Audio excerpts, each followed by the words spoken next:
What's going on, everybody? What's going on? This is I would like to say our weekly live, but I think it's becoming more of our weekly technical difficulty issues that we keep facing. Uh, Monica would say that I'm a diva. I don't know, whatever you say. YouTube diva. Can everybody hear me okay? Everybody checking in? I see Scott with Rambling with the Brooms, Lisa with Yogi Hollow. Let's see, we got Vision Acres. Mike, is that you? Chelsea? Lazy Days Ahead. I think that's Jesse and Lisa. Yeah. I know, it says it right there. I was just kidding. Let's see who else. We got Lala Farm in here today. They're going to be our special guests tonight. I'm super excited to get them in here. Vision Acres, I mentioned you already. Okay, let's see who else we got in here. Brenda Baker, hello. Jesus Loving Homesteader, what's going on? Glad to see you guys again. I saw your comment earlier about hashtag biggest fans, I think you said. Super awesome beard or something like that. I'm not really sure. I have to go back and check that out. Let's see. Broke Cowgirl. She was the first one in here today. Hello, hello. Let's see who else we have. So we got 18 folks in here. Make sure you hit that thumbs up when you come in. Altruistic Farmstead. Hello. Hope you are doing well. I saw you guys were feeding the homeless again the other day. That's super awesome ministry. Glad to see you guys doing that. And so appreciative that you are here with us tonight. So as we were trying to get in there, Jake, hello, from Nunya, Texas on the back 20. So as we were trying to get ready for tonight's show, everything was coming together. No technical difficulties. We had some pointers from last week with Gil, our guest from last week. Mountain Grandma, hello, how are you? Glad you're in here. And so he gave us some tips. We went out. I mean, as soon as we hung up, Monica, she's the Amazon queen. I don't know if I can say Amazon queen. I think isn't that like Wonder Woman or something? The Amazon queen. Anyway, not that Amazon queen, but like she orders a lot of stuff. There you go. Anyway, so as soon as we hung up, she ordered all kinds of gear, cables. There's Ethernet stuff, Cat5 stuff. Everything's flying everywhere. All excited. Was on a special guest last night on Lala Farm. No problems whatsoever. As soon as we hook this up and get ready to go tonight, everything failed. So kind of par for the course. But it is what it is, right? So I see Sharon Bland and the Texas Carnivore. Both of those folks are my folks, my mom and dad. So thank you very much for being here. Casey with Ormsby Farm, thank you so much for jumping in here. Black's Tropical Homestead, awesome to have you. Thank you so much for being here. Okay, I see he's getting his pew pew pew in as well. Glad to see that. Shout out for Casey. So thank you guys so much. As you can see, I'm all by myself. Monica was unprepared, so we'll talk about that a little bit later, I guess. I'll probably get talked to about that a little later because I mentioned it in front of everybody. So one thing I wanted to mention too, Black's Tropical Homestead. I had mentioned yesterday when I saw them. I love how they call people. I see her saying soil sister here, and I'm trying to think of what it was yesterday. It was something soil. Soil brother? I can't remember what it was. Oh, hey, everybody, look who showed up. I had to get a drink. And I was behind the scenes dealing with all the technical junk. Don't. You better say hi and bring our guests on. Oh, I see, yeah. Yeah, see? Look. Yeah, Rick's trying to hurry me up. Get it going. Like, enough of this. Chitter chatter. This chitter chatter, this needless banter back and forth. We got things to do. So they're on the East Coast. So hello, everybody. Aaron with Bramble Hill. Make sure everybody hits that thumbs up when they come in. Thank you, especially Aaron from Bramble Hill, for trying to help me out yesterday when I may have scheduled a live for the wrong evening. And Aaron was in here telling everybody, please, everybody, Monica's crazy. And she made the wrong. She knew. Hey, Tammy from Mountain Grandma. Hey, Seed Faith Homestead. Okay, go ahead. I already said hi to these people, but you don't know that because you weren't here. Oh, just bring. Hey, look who it is. Brenda Cole. Who's that lady? Mom. My mom's here. Hey, look at that. We got support from the fam. What's up? All right. That's a good thing right there. All right, go. Come on, let's go. Bring our guests up. You know, when you were over there, I had a chance to talk.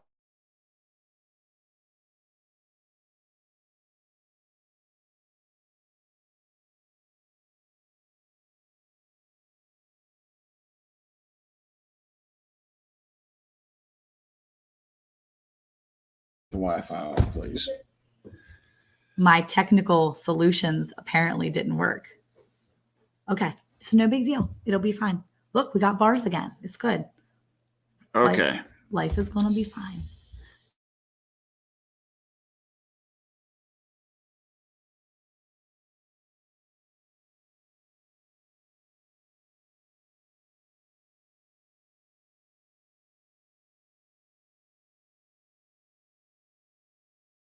It's the Wi-Fi. I know. Hey, if anybody's out there and they're listening, maybe you can help us with the connection piece here. So we got the Ethernet that goes to the what do they call that? What do you call that? I don't know. The Cat 5 we connector. got the connectors. We got everything we need, and we're trying really hard to connect everything up. Yeah. Do you have to shut down Wi-Fi or something? Maybe Rick knows. Rick, are you a technical guy? I see you backstage. Add him to the stream. Here we go. We're adding them to the stream. Here comes Lala Farm. Hardwired Ethernet. So we're trying. No, I am not. I am not a technical guy. Can we hear you? Are you muted? I don't think so. I mean, I'm got good mic on my end. Okay, wait. No Wi-Fi. Use hardwired to Ethernet. How do I do that? How do I change? Do I change that in my settings? You can hear them, but I can't hear them. How can I not hear them? It's up. Oh my goodness, what is going on? Can everybody hear me on the live? Oh, see? Or is it just you guys? Hold on. I don't know why we can't. Why can we not hear them? I hear you. So I can mute them. They're not muted. Unmute. Oh my word! Look, Lala's going to start writing. So look, she's gonna write. I tell you guys stink. I can't see. I can't read it. I know. Hold it up to the camera. We hear you both. Everybody hears us both. Oh. Is the Ethernet cable connected to the computer? So we have a HDMI. Maybe the HDMI is screwing it up. All right. So this is what we're going to do. We're going to ask. Now I can hear them. Can you hear us now? Yes, now we can. We have an HDMI mic, right? I mean, HDMI wired up to, I don't even know. We can't put the actual internet, like the Ethernet cord, to our computer itself because it's a laptop with no Ethernet access. So we're trying to connect hardwire our computer to our internet, but we can't do it because it's a laptop. We just have to do it to the actual hard computer next weekend or something. But it's all good now. It is all good. So, all good. Hi, welcome. This is what we're going to do. If in the event, now last week we had Gil from Camp Patton Family Compound on, and I had already sent them a list of questions like I did for you. So if some reason we start going crazy over here, think positive. Don't think like that. Just run with the show, man. Pretend like it's your show and roll with it. Well, Eric sent me. He asked me when I invited him on. He said, are you going to send me some questions? I said, I'm kind of free flowing with all that. And it went really well. We got great feedback on that live last night because we just we weren't going anywhere in particular. We just kind of went with the flow, and I think it went well. So that was fun last night.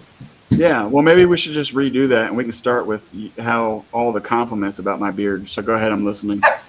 So nobody's complimenting that beard. I thought Little Rick. He said he was going to be on here, and I sent him that updated link, Eric. So I don't know. He might show up later, but yeah, my son's got some serious beard envy, and Eric told us, Monica, you're not too hot on the beard thing. All right, well, my son is he's a huge beard. He's a lover of beards, which is really weird. I'm not fond of it because it has stuff in it sometimes. We heard that story too. Yeah.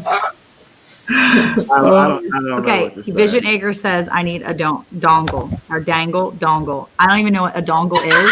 But it's funny I've And heard so that I'm just tune going to keep it before, out but there. that's not He for said, family legit joke, you need a channel. dongle. Put the laptop into the dishwasher for 2 hours and jump on it 10 times. Won't fix it, but then you'll have to buy a better one with the Ethernet connection. True. Very true, Dad. Good call. Well, thank you guys again. And for those who are just now joining us, we wanted to bring Lala Farm on here. I actually stumbled on these folks just because I kind of perused some of the other, some of our other guests that we've had on, and I stumbled. Can I have a little bit of room? No. Can you move your arm? Why am I on lockdown? Jeez. Don't you mean to like lean I do, into but the I don't area? need to. Come on, for real, move over. Oh. I got Rick and I are buddies now, so we got conversation. Guess what? It was little Rick or Big Rick that was complimenting you more. No, it was Little Rick that was coming. Rick, he's Little the beard fan. Yeah. Bigger Little Rick. Little Rick is 6'4" and I'm 6 Right. foot. So Little Rick was, yeah, that's just what I only heard a little bit of your interview because I was on my way home from church listening to the interview as he was saying how he's the better half of the couple and all that. And then all of a sudden people were like, "Hey, are you going live?" And I was like, "Oh my gosh, I think I did something wrong." So, needless to say, I was only slightly confused, but I figured it was, everybody's been there that does lives. They make, oh my gosh. just in the nick of time, add this young man to the. I will add a dongle is a hardware device that renders inoperable certain software in a computer that if the device is not attached to the computer. That is too much information. That's dongle. That's dongle. All right, so here's the thing, and this is Little Rick. Non-Little Rick. Little Rick. 4 inches taller than me. That's Little Rick. That's what I've called him though since he was born. He's always been one of two names, either Little Rick or Budman, one or the other. And I still call him that, and people look at me weird when I call him Little Rick. I can understand why. So my oldest son, and I don't see him in the chat, so that means it's okay to say this, but I think he's about an inch or two taller than me too. Yeah. So. Yeah, he was taller than me by 14 and outweighed me. It used to be I could wrestle him and play with him on the floor. Well, about 15 years old or so, I'd grab him and he'd literally remove my arm without any effort whatsoever and throw me down on the ground. And I literally couldn't move because he was physically so much larger than me. Yeah. I mean, he was playing. But he never asked, "Who's your daddy?" Right? He never asked. No. Never. I would have drew the line there. I hear he was like, "It's my name now. I'm Big Rick." Well, it's nice meeting everybody because you guys met Eric yesterday. I was hoping. I was very happy to find out that I was going to be able to get on the live. I wasn't sure what time I was going to have to be to work tomorrow, but it's a normal day, so I'm here. That's awesome. That's cool. Well, why don't we start with this question? Obviously, you got this is your son, Little Rick. But tell me a little bit about your family dynamic when it comes to this farm life that you live. I'm gonna let Lala handle that one. Oh, she's the This is the matriarch of the farm. We talked about it a little bit last night. Rick's oldest daughter, Madeline, who you see in a lot of the animal handling videos, she named Lala when she was just started talking, and it just stuck, and that became the name of the farm. And literally, I think more adults now know her as Lala than they do her real name, Kimberly. Yeah. So we can always kind of tell where the relationship started by what she gets called in adult interactions. So. One of my 4-H kids that I've been with for a couple of years, she pulled me aside at the fair and she said, "What's your real name?" And I told her my real name. She said, "I've only known you as Lala the whole time I've known you," and she's known me for 2 years. So. Well, it's kind of funny. That's I go cool. into Tractor Supply to pick up some stuff for the farm or whatever, and there's one lady that'll call her Kimberly, Miss Kim, but the rest of them are, "Is this for Lala?" And these are grown adults. They're like, "Is this for Lala?" "Yes, this is for Lala." Well, yeah. So when I started having kids, I was the first one out of all the kids to produce grandchildren. So my mom was supposed to be, either grandma or mama. And so the kids were they couldn't say either one of those. So they just wound up calling her Maw, M-A-W. And being from the Northeast, I'm like, dude, you can't get any more country than that running around. This is my Maw, everybody.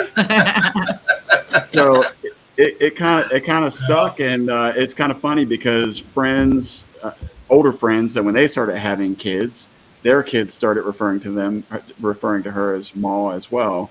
Yeah. And so she also has always had a huge supply of extra food. So we would always tell people when we were running out, we were going to Mall-Mart. Yeah. And that's we would always come back with like a couple of those plastic bags filled with something. Either she made it or it was something that she had on the shelf that she didn't want. So how did you get started on your farm? Did you grow up farming, or did that something as an adult? I was raised on a piece of land that we got from my grandfather's farm. Sorry, my Great Dane is all up in my business here. My father was raised in a family of 14 kids on a dairy farm up in western New York, and we had gotten a small piece of land from my grandfather. So we were always on the farm. We were down there for milking. We'd chase the cows down the pasture, stuff like that. He had pigs and cows and things like that. So I was raised around it. Rick was a city boy. So city boys you can have in a really rural area county of western New York. So when he was in the Navy, and we ended up getting stationed in Florida at Mayport. And after he got out of the Navy, they wanted to send us back to New York because they'll pay to send you back to where you're from. And we said, no, we'll stay here. Well, we lived in Jacksonville, which is a pretty good sized city here in Florida. And things started really changing around the time that the kids started hitting the teenage years. And we just decided we didn't want to raise our kids in that type of environment. Yeah. So we started looking outskirts. We've got two kids. Stuff. We've got Rick and then his younger sister, who's 3 years younger. Yeah. And so we stopped at 2 and then kind of focused on, we moved out here almost 20 years ago into the country. So we're about 40 miles west of Jacksonville. And at first we bought 2 acres, and our plan was to homestead that. And what we realized is that we moved into a neighborhood where our neighbors were more concerned with green grass than they were with homesteading. There's no way that we could have it. I couldn't even burn branches without having the fire department called on me. So yeah. I'm sorry to interrupt. So anyway, we had the 2 acres, and then we decided we wanted to become more self-sustainable, and we also wanted to be able to have our grandchildren be able to be outside and playing and doing things and more active. And so we started looking for extra land, and we found the perfect opportunity just fell into our lap. And we searched. It took us 8 years to find the right property. And then when we found it, it was like perfect timing. We literally bought it within 24 hours of finding it, but we wanted something that was at least 10 acres. So we ended up buying 2 lots of 10 acres each, so it's a total of 20 acres. Mm-hmm. It had to have a pond, but more importantly, it had to have no deed or covenant restrictions whatsoever on the property. So nobody can tell me how big my doghouse can be. Nobody can tell me how many chickens I can own, what type of livestock I can own. What I want to do on my property is my business. If you want to make your well house look like an outhouse. Yeah, I mean. We got fussed at about that where we were before. Yeah. Yeah, we're in the first place that we had. I thought it would be really cute to cover my well equipment, my water well, to look like an outhouse in this manicured community. So when Go over when one. my neighbors in their $2 million home looked across the road, what they see is my outhouse in my backyard. I thought it was great. I still think it was great. But it was really funny because the road that we lived on was a private road. So across the road from us, there was this like really, like he said, $2 million house. It had land with it and everything, and they had horses, and it was well manicured and everything. And then our house was across the way, and then down the road from us there was this little rundown shack, and then up the road from us there was this little house with a farm on it. So it was really diverse, but everybody was very particular about how things should look and what you should do. Yeah, We were just like, no. The 8 years that we lived there, that's where I really was able to hone my how to get under people's skin skills, because that woman irritated me like no person on planet Earth ever. So, this is a funny story, and then we'll go on, and I promise I won't take over. But we had this, they had this what was called Goonie Golf in Jacksonville. And this woman called the fire and the police department on me in one day because I was burning a burn pile that she deemed it was being too big. So at the same time this happened, they were destroying or ripping down Goonie Golf. Well, the main part of Goonie Golf was this gigantic, like 15-foot orange Tyrannosaurus Rex.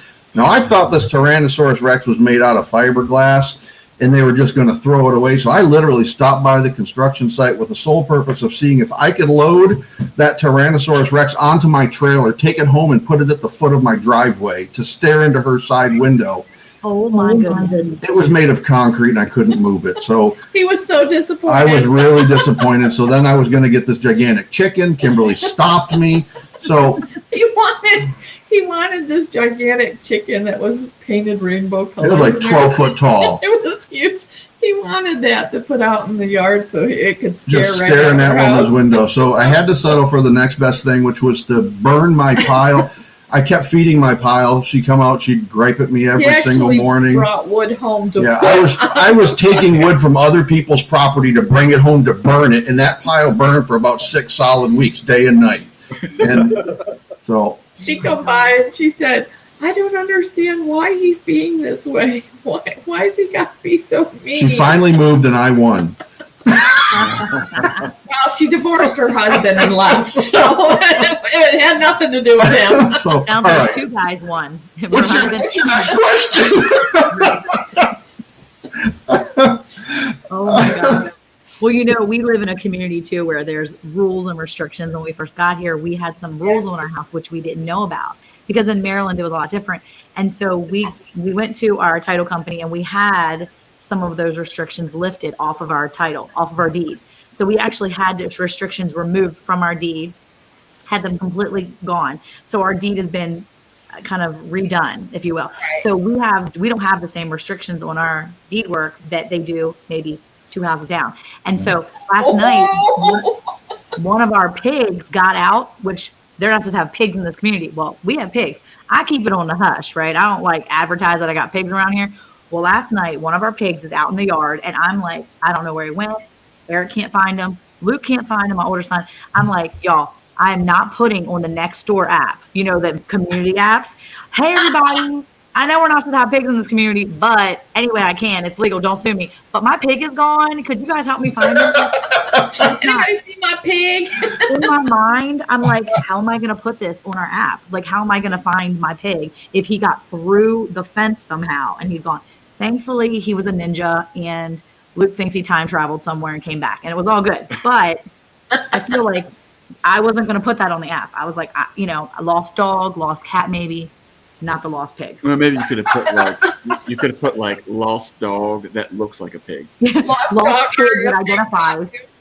Yeah. Lost A pig very that heavy identifies bellied as a dog. ruler. This is not really a pig. This looks like a pig, but it's not. He doesn't identify as a farm animal. Outstanding. I mean, what are they going to say? Can they question me? My dog identifies as a pig. I want to real quick. I want to say hello to Zombie Prepper, me and you, Acres Acres in Canada. Daz, welcome. I don't know if I said hi to you earlier.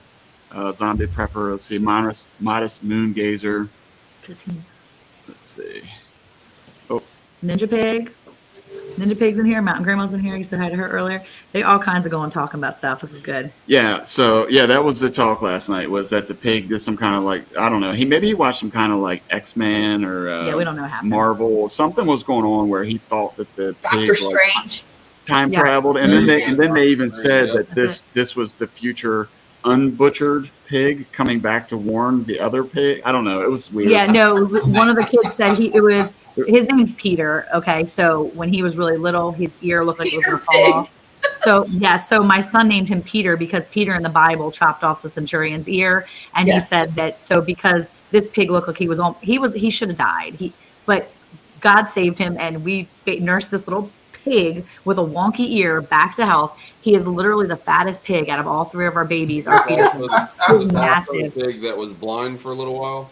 Yes, this is the one that was blind. Yeah, Okay, all right. he is massive. That's a challenge. Isn't it? I'm telling you, he is probably almost 200 pounds now. He is a beast. And Wow. last night he just disappeared. And I'm like calling for this pig. I mean, I'm literally yelling, Peter, like all through the pasture. And the kids were like, maybe it's actual future Peter coming back to the past to kill us and eat us before we eat him. And I'm like, seriously, guys? Seriously? That's what you're going to do before we have a 200-pound pig sleeping on our front porch? He slept on a dog bed on our front porch last night. So Before I left for work this morning, I turned on the local news, and there's a story that actually ran out of Pensacola, Florida, this morning, and this was out of a police call out yesterday in Pensacola. 5 police officers, an hour and a half it took to track down and capture a pig that was on the loose downtown. It was pretty funny. As the media is covering this, they got all kinds of action shots of the cops diving at the pig. One of them, it's like catching a football in the end zone at a diving position. It was hilarious. oh my goodness. Well, yeah. I mean, Pigs that's the are crazy. thing. You know, Monica's outside. She's like yelling, "Peter, not the pig." I'm like, no wonder he wasn't coming. This is not a pig I'm calling for. Yeah. Yeah. Wanted to say, let's see who we just had jump in here. Who was it? Robert Lonis. Welcome. Appreciate you being here. Alabama Farm Life. Hello. Glad you're here. Drops. What's going on? Yeah. So one thing that was just popping up in here, we're all about community here on this page. Try to help each other. And somebody was just telling me that Thorhaven. Darren over at Thorhaven. Yeah, I know that. Why do you always try to cut me off? I'm getting there. Okay, hurry up. Tell us. Thorhaven, Darren, is 16 short of 1K. So if you guys are in here and you haven't had a chance to check out Thorhaven, go over there and check that out. Thorhaven Farm. His link's up there. Look past the fact that he's Canadian. I want to say that. Look past that part. But, he's got some really good material up there. So go over there and check him out. Give him a check there. And don't forget, once you subscribe, watch some of the videos. Make sure you're legit about that. Send some comments back to him so that it sticks if there's any concern about that. So all right. So we got Little Rick over here. Little Rick is apparently not allowed to talk too much. So Little Rick, do you live on the two? There's no room for me to talk when both of them are on. Are you in close proximity to your mom and dad? So I live on what I have, whatever, Mom. Wait, what did Mom do? I missed it. What did Mom do? This right here. Oh. Yeah. But no, so what me and my wife and the kids on occasion, we kind of refer to it as the back one. So in total, I think it's a little bit over 21, the entire farm itself. But I live all the way in the back on the very back portion of the property on 1 acre, but there is no fence. And so, I mean, I have a property boundary, but it's really just 21 acres for the kids to roam on as well. Okay. And also the farm dogs. So, because both of mine absolutely love being able to roam. Okay. So yeah, I saw the one video that's short. I did like. You roped me in, by the way, on the truck. Where you said that your truck was. Yeah. So. Yeah, so we don't squat here in Florida. We Yeah. love it here in Florida. But that's Yeah, not right. either because there's so many squatted trucks. Yeah, so the back end of the truck, for those who haven't seen it, let me see if I can get my hand in here. There you go. So normally a truck is flat. The back end was laid down. You see a lot of kids that do that. I'm not really sure what the fascination with that is, where you got to look over the hood. But Because it's cool. oh yeah, it's You guys super just cool. didn't get the memo. But I'm sure on the flip side of that, Rick, did you ever jack the back of your car up when you were younger? Me? No, big Rick, old Rick. No, It's okay. Listen, Little Rick. I can't tell you how many lives I've called it. Like I'll sit there and I'll say, back in Papa's age when dirt was created. I meant to say older, by the way. No, it's old. It's good. You're good. You're good. No, I get it. We go through this all the time. It's funny is we're sitting there one day and Rick Isaac was saying, "Oh, could you imagine how bad it would be?" Now, Rick Isaac is Little Rick's son. He's my grandson. And he's 10 years old. And he says, "Could you imagine how horrible it would be if we didn't have smartphones? Everybody would go crazy." I said, "No, smartphones is what's making people crazy." And he goes, Yeah. "Oh, Lala, you don't know what you're talking about. They didn't even have cars when you were growing up." Oh my word. I know my papa. My papa had a like a Nissan hardbody. Yeah. And I think if I'm not mistaken, I mean, it didn't have like the mud or not the mud slick tire, but I don't think it had like the slick tires on it, like hot rod slick tires. But I think it was higher in the rear than it was the front. But I mean, people used to do that because one, it kind of looked cool, and but it kind of looked cool. But two, I guess they thought that if they raised the back end, that maybe the truck would be able to pull more. I don't know. Who knows? It's just a generational thing, I guess. I want to say hi real quick to Rebecca Davis, and then Mike K also jumped in here. So that was great to see these folks in here. See you later, Erin from Rainbow Hill. Apparently she's heading out because she just got home from work. And so that's a big deal for her because she's been sick with the C. And it's been like weeks. And her family's just been getting hit hard. So she's got back to work doing normal things. So that's a good thing. So yay. Awesome. Yay for feeling better. Yeah, amen to that. Yeah. Okay, so let's see here. One thing that on the, what is that called on the YouTube page where it like tells you about yourself? It's like a quick video or whatever. The intro? Yeah, that. And we still haven't done one yet. Remember that? Mm-hmm. Okay. So one thing I want to say, I instantly fell in love with this channel, and I'm going to tell you why. Okay. Because on the intro, Uh-huh.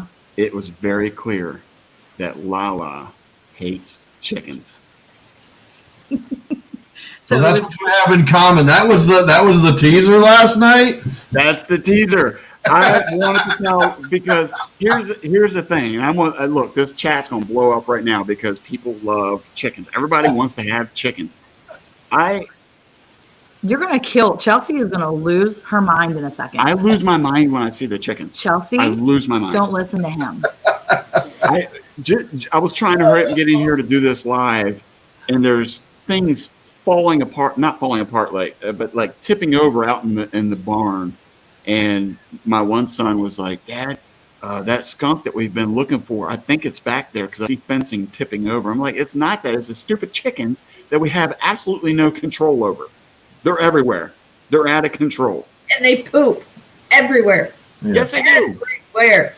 Thank you." So I thought that we could just Lala and I thought we could just have a heart-to-heart for the next 10 to 15 minutes to express It won't our take me lack. that long. But you know what? This is where it's even better. Pigs. I saw you laying down that pig pen at the end of that one when you first got the pig. I was like, yes, that is. I know this lady. Like I feel her. Like deep. Like I love my pig so much. Well, I was wondering if I was connecting with her because no. I thought I knew her, and then she did that. Oh, I love Pigs her. are awesome. Pigs They are are. amazing. Yeah, that's They're why off. Papa looked at me whenever he showed, because I can't remember when it was, but we walked out there, and I walked out there, and Papa brought his phone over to me. He's like, "Listen, in a million years, I never 20 years ago there would have been no thought in the world that this would happen." And he showed me my mom laying on her freaking stomach playing with freaking pigs, and I'm like, "What is she doing?" She's playing with her pigs, son. I'm She's just giving playing them with her some pigs. love. Yeah, well, yeah, I saw that video too, and I was like, no. I've been around pigs way too long, and no way in the world am I going to lay on the ground. It's the clean spot though. See, their pen is different Well- because their pen is different. Plus, it was like literally like one of the first days it looked like. So they Right. were still like kind of They had new. been there for less than an hour. Yeah, so they were still new. So they hadn't really kind of like muscled up all that Well, they stuff. were, But still. yeah, we had seen them. Actually, these were bred by one of the 4-H. Well, actually, one of the 4-H families. And their dad is also a livestock volunteer for 4-H, like I am. And they've actually moved from showing these pigs to actually now breeding them and developing their own genetics and all this other stuff. So I saw them the day they were born, and it was incredible to see the development of these pigs. Well, when we moved them over here, they were kind of scared, when you transport an animal to a new environment, it kind of freaks them out a little bit, and I wanted to make them feel more comfortable. And comfortable by laying down on the ground and letting them headbutt you and sniff your hair. But And now they love me. It's important though. You make that connection with them. Pigs are great. They really are. And the Durocs, your Durocs look I awesome. think I hurt her feelings today because I went out to the barn to collect something from her, and I looked down at the pigs, and all I see is these fat butts waddling across the concrete, and I was like, "Mom, I do believe that these goats or these pigs might be just a tad bit cuter than your goats." No. Yeah, she is the goat lady. I don't think she has anything but goat shirts. So Yeah. So goats are your favorite. And then Yeah. what's your second favorite? If you have to put them in order of your favorite animals that you raise, what would you say? Goats and goats. Nigerian goats, Nubian goats, Kiko goats. Do you have the earless goats? What are the La Manchas? La Manchas, no, I don't have those. My I friend have has La Manchas, and every time I see them, I'm like, they're so weird. Yeah, I know, really. She's like, they're so amazing. I love them. She loves them. Yeah, no, I do. I'm all about the goats, but I do like the pigs a lot too. The chickens, I tolerate for the eggs, pretty much. we've got But beyond that, we've got yeah. a lot of chickens, and that's what aggravates her. We've got 2 separate coops. One is a meat coop up front, and then we've got another coop in the back where the goats are. And those are the ones that aggravate her because they do poop everywhere. So in cleaning the barn, they poop on the gates, they poop on the handles of the gates, the latches of the gates, everywhere they poop. And so she would not have the same opinion of chickens, I don't think, if she didn't have the ones in the back. If it was just the ones up front, I think she would be fine. I tolerate the ones up front. They're pretty cool. I can deal with them. Every day she's woke up in the morning, she gets an armed escort out to the gate with the Yes, I between do. the livestock guardian dog and the chickens. They escort her out every morning. They escort her in every day. The ones in the back are just useless. I mean, those are like militant chickens back there. But what he's talking about is the escort. So I don't like chickens. I've already, everybody knows that about me. We made that perfectly clear. But they follow me everywhere. If I'm out there, there's chickens walking behind me like this little trail of tiny She's dinosaurs. the Pied Piper of chickens. It's insane. Yeah. And it doesn't matter what we're doing. If they talk me into doing a video, I'm not real big on doing the video stuff, but if they talk me into doing a video, it doesn't matter. Doofus is going to crow. Every single time I go to talk, he starts crowing, and it's become a joke now. Every time I try to do a video, he's in the background crowing. So Yeah, Rick Edward makes sure he includes him all the time. it's relatively easy to find one of those videos. I don't even put it like in the thumbnail or anything when I'm doing these videos, but it's quite funny because all you have to do is you have to look for a video that takes place in the goat barn. And if you can find a video that takes place in the goat barn, it is absolutely guaranteed that as soon as Lala starts talking, you'll hear and it's Doofus in the background interrupting. He will not let her Doofus is our homegrown Easter egg. He probably stands close to. He's probably 20 inches tall.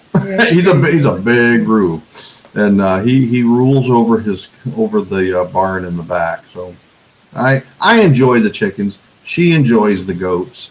At one point I'd like to kind of even expand the chickens, but it won't be in the back. It will be up front. And those are like anarchist chickens in the goat barn. They're all anarchy. It's like the Purge, except nobody's dying, but they can do whatever the hell they want to do. Well, I mean, Rick, I'm going to be real honest with you. It sounds pretty reasonable. It sounds like that's what you need is more chickens.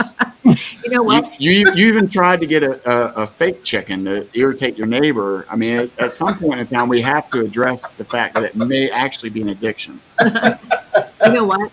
I enjoy the chicken. Turkeys are great. If you like chickens, go for turkeys. They're so much more tolerable. Mom, if you want Chelsea to continue watching over the animals while you are gone, I would communicate that with her before you make any rash decisions. Because it's already taken her very, very, very long to get used to the chickens. Oh, and my daughter-in-law, birds just freak her out. Do they? So it took her a really long time to get to the point where she could go to the barn comfortably because they just freak her out so bad. Yeah, we don't. If you always want to keep her on her toes, just tell her, look, just stay on my good side, and I won't buy that emu that I really want. Oh. I saw those emus and what's the other one? Ostrich and the other things. What Arms has the poodle things. Oh, shouldn't have seen it. They're huge. Oh, what are they called? Not the. What are the ones with the long necks? The things that they do for fiber llamas or llamas and the other things, kind of like llamas. That'd be kind of cool. Alpaca. There you go. There you go. That's what I'm thinking. I want to say hi real quick to Mennonite Farmhouse. Let's see, Tammy, Crotchet, Blessed. Crochet Blessed, not Crotchet. Wow. I'm going to work on my English skills a little bit. Let's see who else we got. I think that was it. Hey, buddy. Okay. Oh, look. It's the littlest. That's Patrick. Yeah. Hi. Hello, Patrick. Hi. Yeah, that's the littlest of the grandbabies. There you go. Aw. Hello. Abundant Acres. That was the other one. Abundant Acres. All right, She's so laughing at the purge. wanted to, We're laughing at the purge when he was talking about the purge with the animals in the back. Yeah. Rambling with the broom. That's what I was trying to think of was donkey poodles. I love that name. Scott, that's so funny. So I see that. Do you guys raise your goats and stuff for meat, or do you just grow them for fun, or you sell them as livestock, or Pets, what does your operation look like? It's if we had to say what are you if we had to fill out a form that said what kind of farm are you, we're a goat farm. The chickens we raise sounds like you're a chicken farm, Rick. Let's be honest here. We're a goat farm. We just have lots of chickens. We process the chicken ourselves, but we do sell our eggs. We will occasionally sell live chickens. We sell like for example in the summer, in an average week we'll sell about 40 dozen eggs. Yeah, a lot. At $4 a dozen. That's awesome. It trails off in the winter, but it's pretty strong in the summer. We generally will sell over the course of a year. We'll sell 20 birds, but then we hatch out new ones, or we will purchase new chicks, raise them out. So we've got lots of chickens. We've probably got 60 or 70 right now. between the two coops. But we are, if we are anything, we're a goat farm. So we started off 4 years ago, 5 years ago, with started purchasing Kikos. All of our Kiko herd are registered, so they are all traceable all the way back to New Zealand. We raise them for breeding stock. Now, we will send, on an average year, we'll send about 20 to the meat market. The bucks around May or June of each year will go to a meat market in Florida. We'll send about 20. We will sell, on average, we will generally retain about 10 to 12 does. We pick the best of those does, and then some of those will be registered and sold for other breeding stock, kind of the cream of the crop. Others will be sold commercial. We won't register them because they may not have 1x1 teats. There might be some issue with the body structure that we don't like and don't want it registered under our name. Our other herd, and I'll let Kimberly talk about it because I really don't know anything about it. This is her hobby herd, which is her little miniature elf goats. He calls them my trolls. It's her troll goats. It's her troll herd. Yeah. I have a small herd of Nigerian dwarfs that I breed to. Some of them are registered, some of them are not. Most of you know, Nigerian dwarfs are a dairy breed, whereas the Kikos are a meat breed. So I raise those to sell as pets or for milking purposes and whatnot. So. Of the Kikos that we breed, we again kind of really enhancing kind of our breeding program year over year. So we pretty aggressively cull. In fact, I don't think, did we even keep a doe from last year? I don't think we added any last year. I had two I was going to keep, but then somebody talked me into. And then we wanted only, them so bad he gave me we good only money, kept so one doe the okay. year before that. So most of our does will go out the door. If we've got two adults this year that if they give us does, we know we're retaining them if they're of good conformity. We will hold out several of our bucks each year. And we will take them this year. We want to take them out to Oklahoma, but there's couple of what they call buck tests that happen around the country. This year we took ours up to West Virginia, and they did exceptionally well. They're basically testing body conformity, how well they build out the rib cage for meat purposes, parasite resistance, all the things that you want to really look at as a kind of breeding stock, the strong point. So that is the business operation, but it's not a huge goat. We're not a huge goat farm. I think we've got how many total? 40 right now between the Nigerians and the Kikos. She's got a couple others that are show goats for Madeline. Madeline owns 2 goats, which are what's that? She owns 4. Okay. She has a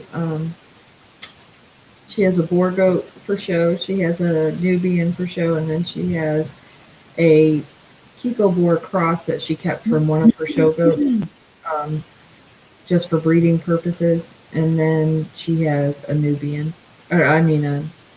dwarf as well. So. Yeah. Now, do you all work regular jobs outside of farm life? Yeah. So you do all the things that you're doing with your breeding and with all that, the selling of the eggs and all that, and you do that outside of a normal, not normal, because I don't work outside my home, but beyond doing all that, all 3 of you work outside the home. Yep. Rick, Rick does a lot of his. He's got a very demanding job. So he does a lot of he helps us on the weekends, and most everything that we do in the evenings and on the weekends.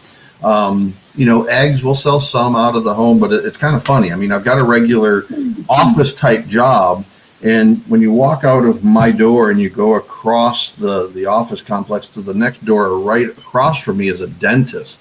So it's like people every Monday we've got this stream of people coming into my office, and they hand me cash and I hand them the product and they leave. So I'm like an egg dealer and on Mondays. And so I've never had a discussion with the dentist what he thinks about people leaving with armloads of boxes of eggs, but I bet you it would be an interesting conversation. So, yeah. Well, I have a lot of questions that I just don't know that I can really get to. I'm gonna be mindful of your time.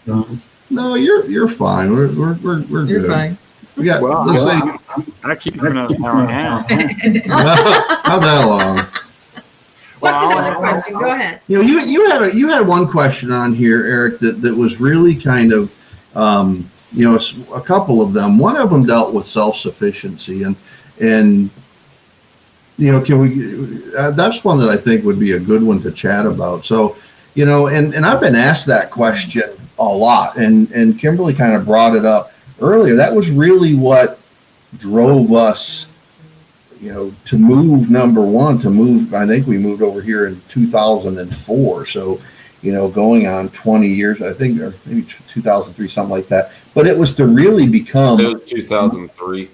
2000. So it was really to become more self-sufficient and be able to kind of prepare for kind of what we're seeing evolving around us today, where it's frowned upon to be independent. It's frowned upon to be able to raise your own food. I was just on Whiskey and Sunshine prior to coming on to this. I was listening to them, and in the state of Maine, just either today or yesterday, they defeated a proposal in the state legislature that would pass a bill that would essentially outlaw people from growing their own food, put significant limitations on people being able to grow their own livestock, to garden, and become self-sufficient, which I just thought was absolutely amazing that we have reached a point where it is so almost politically frowned upon to be self-sufficient. In Florida, we have to be on the electric grid in the state of Florida. Yeah.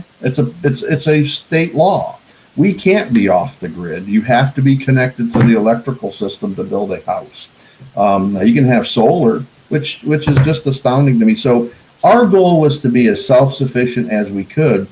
And, the more that we kind of met people that shared similar thoughts, similar ideas, like-minded people, the more that I met these people, the more that I realized how much variability there is in what that term self-sustaining or self-sufficient means. I mean, there's people every day that I run across, for example, on YouTube. Everybody's an expert on YouTube. Everybody knows how to do everything. It's like YouTube University. Yeah, nobody admits to this is their first time. I'll be the first one to tell you I'm an expert in nothing. It's a lesson in kind of learning and failing and learning from your failures. And what I've kind of seen with folks across kind of the YouTube universe, and then even in person, is how this variability. I mean, somebody that says, all right, I want to be self-sufficient, that could mean to one person, I want to have a little garden, but they can't fathom the process of even eating a home. I know people personally, some of my egg customers, that will not and cannot bring themselves to eat a green egg. That to me is just bizarre. Must less process a chicken, or must less raise their own protein sources. I'm constantly getting asked when people see a goat shirt or something, or they hear that I do goats and stuff like that, and I'm constantly getting asked, you raise goats for meat? You can eat a goat? Yeah, you can eat goats. As a matter of fact, the United States is like really way behind in that. It's one of the few nations in the world that don't rely on goat meat. So, and I get criticized a lot because they say, you're always wearing these shirts that say just a girl who loves goats, or I love my goats, or peace, love goats, whatever. And so they say, that's contradictory because you eat that animal, so you're just raising them to kill them. No, that's not the case. My animals, as you saw with the pigs, I get down on the ground with them. I raise my animals to sustain my family. Yes, we do eat them. Yes, we do sell them to market to be processed. As a matter of fact, I've sold one off the hoof for this weekend. A guy is coming to get him. And but my goats, my pigs, my chickens, whatever animal I have on this farm is raised humanely. They're loved. They're taken care of. If they get sick, they're cared for.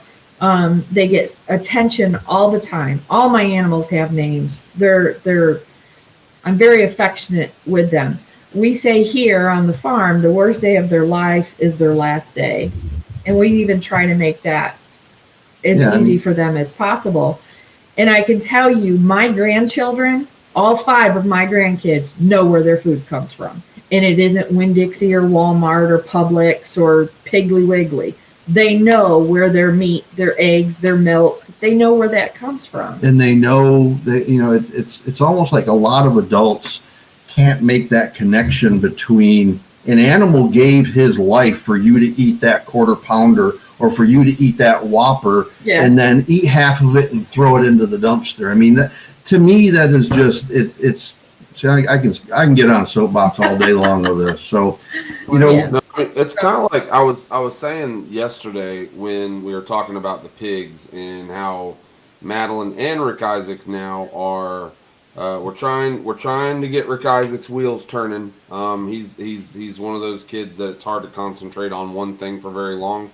But we're trying really hard to get him involved in the showing of pigs.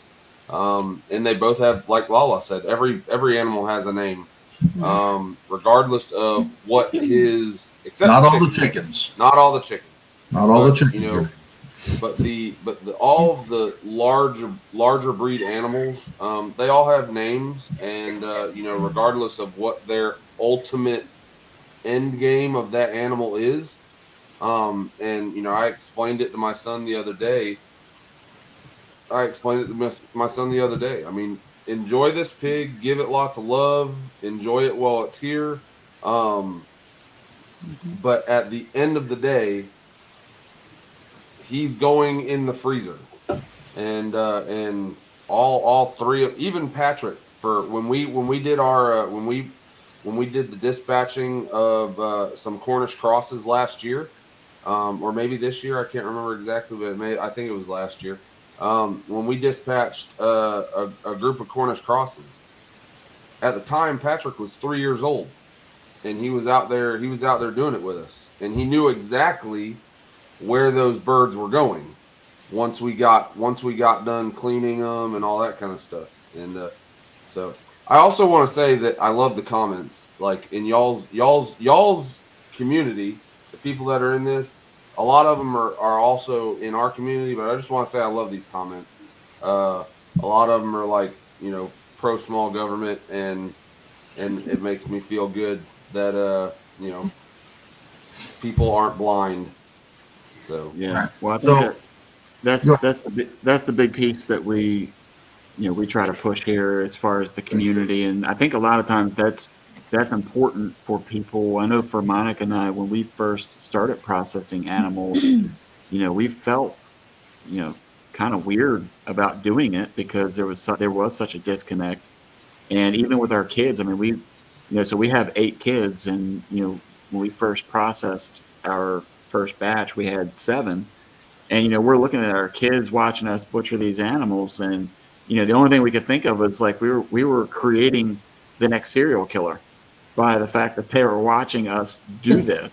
Well, there's that thought in your mind because you don't know, because you've never done it, and you wonder like where are those going to go? Like, are they going to be the kid like killing a rabbit in the back of the pasture by themselves, like with a stick? And then I see my kids like taking the sticks and whittling with the knife, with the stones, and they're like, "Mom, we're carving our own knives." And I'm like, "Whoa, what are we happening? What's happening now? Where are our kids gone?" But they really do have a lot of respect for it. And when you have, like right now he's 11, but my 11-year-old now has been raising rabbits for over 4 years. And I watch his face when we dispatch those rabbits each time. There is a connection there, and he has so much respect for those moments and that life. And there's so many people in here said the same thing, it's just about giving them that respect and that love. And how could you not? How could you not want to just love on that creation that God has given us, that animal, for a reason and a purpose? And that is such a blessing to us and to other people that we can give back to. And it's just a way to be truly thankful. When you don't have that respect for those animals, I feel like you're just really so not thankful for the things that God has given you. So I'm glad that my kids can see that, experience it. And it's hard some days, but it's one of those things that I'm so thankful now that they know where all of their food comes from, because it's more than just, picking a vegetable out of a garden. It's actually, an animal giving its life. Yeah. I mean, even with the vegetables, I mean, there's labor involved in bringing you lettuce. There's labor involved in that carrot that you're eating. It is. There's a lot of labor done into the garden. Involved in it. Yeah, there is. And that's one of the reasons why we're so late tonight. It's a frost advisory tonight, and we were outside in the garden covering things, and I'm like praying for peppers. I was out there praying tonight that my peppers wouldn't just like be gone in the morning, that they wouldn't be like ruined. So, yeah, there's a lot in that. There's we raise a breeding stock of goats. So every year, and it used to be easy. Not easy from the perspective of picking an animal. It used to be, or not processing animal. It used to be easy to pick the animal that's going to be processed, but it's never, ever easy. I mean, I don't think in the 4 years that we've been culling our goats, at least 2 to 3 go to the processor every year that go into our freezer. And yet has there been a time that I have taken them to the processor and kind of not got little emotional doing it, because we spend so much time with these animals. It's a tough thing, because I know that as soon as I take the goat off the trailer, I stick it into the processor's, their holding pens. Within an hour, that animal's life is going to end. And so that's just a solemn responsibility you have, I think, to treat those animals with the best, highest level of dignity you possibly can. And that's the biggest, I think, responsibility, I think, as adults in the lives of my grandchildren, all of them, even the ones that don't live here. I think that is our greatest responsibility as adults, is to be respectful of the land and of the animals that we're tasked with protecting. You asked, one of the questions you asked is if we process our own animals. I think we answered that, and that we process our own chickens. We do that ourselves. The goats, we do not. We do take them to a processor to do them. I don't have the infrastructure to process them here. And, if it hit the fan, I'm sure we could do it. I mean, our processor, we take them there, they dispatch them, they cut them, and everything is vacuum sealed. I mean, I can't do that. I mean, if we got into a position where we had to, we could. It would be difficult because of the emotional attachment to it. We could do it, but right now we don't. We send them off to be. I don't think that it's all about the emotional attachment. I mean, Papa's 100% right. He said any animal we've ever had to dispatch, which we have had a very sickly goat that I had to put down, and Mom called me. And it kind of goes. This has happened twice now. One was at the market. So we used to have a market that was 35, 40 minutes down the road. And we got our first goat. We actually have a animal spotlight that we did shortly after we even started the channel. We were doing an animal spotlight where we would pick an animal that had, I'm not going to say significant because they're all significant, but like animals on the farm that like had a lot of character. And so one of them was Chewy. And we got Chewy from a farm out in the panhandle of Florida. And his name was Chewy because some puppies that the guy that we bought him from, the puppies chewed his ear, and so he had a humongous chunk of ear just gone, and nothing was wrong with him. It had already healed up by the time we showed up, but Chewy had a chewed up ear, and he was our weather along with one that we called 9 because his Scrapey's tag was 009. We had 9, and we ended up selling 9, and he's still living out a great life. He's spoiled freaking rotten. But Chewy, after a little while, just got temperamental, and Lala used to call him a butthead. And so we ended up taking him to the processor. And I'm not going to say that I talked her into it, but I also had to talk her out of just keeping him on the farm because she didn't want to take him to the processor. And she cried twice before we left in the truck. And then she cried once on our way out of the meet. Like, I swear, I was thinking to myself, this woman's going to tell my ass to turn around. She was going to tell me to turn around. And but I asked her, I was like, are you okay? And she said, yes, I'm good. The whole time she's bawling. And then, she had to call me one time because we had a sick goat, and we're not going to process a sick goat.